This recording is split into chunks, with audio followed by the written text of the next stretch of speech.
చేసిన కేసులో సంగారెడ్డి జిల్లా కోర్టు సంచలన తీర్పు ఇచ్చింది. అత్యాచారం చేసి బాలికను హతమార్చినట్లుగా తేలడంతో దోషి గఫార్ ఖాన్కు ఉరిశిక్షను విధిస్తూ తీర్పునిచ్చింది. కూల్ డ్రింక్లో మద్యం కలిపి చిన్నారిని అపహరించి అత్యాచారం చేశాడు. విషయం బయటకు వస్తుందేమో అనే భయంతో చిన్నారిని హతమార్చాడు.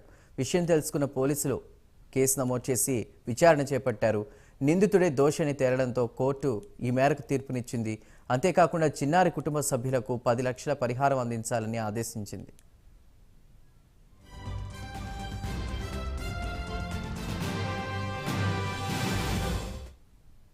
జిల్లాలో 27 సంవత్సరాల తర్వాత తొలిసారిగా ఒక పోక్సో కేసులో మరణశిక్ష విధించడం జరిగింది. సో ఈ కేసుకు సంబంధించి వివరాలు తెలపడానికి ఈ ప్రెస్ మీట్ పెట్టడం జరిగింది. దీనిలో మనకి లాస్ట్ ఇయర్ బీడీఎల్ బార్నూర్ పోలీస్ స్టేషన్లో క్రైమ్ నెంబర్ 238/23 అక్టోబర్ నెలలో ఒక 6 సంవత్సరాల చిన్నారిపై ఒక 61 సంవత్సరాల గఫార్ ఖాన్ అనే అతను అత్యాచారం చేసి నిర్దాక్షిణ్యంగా చంపడం జరిగింది.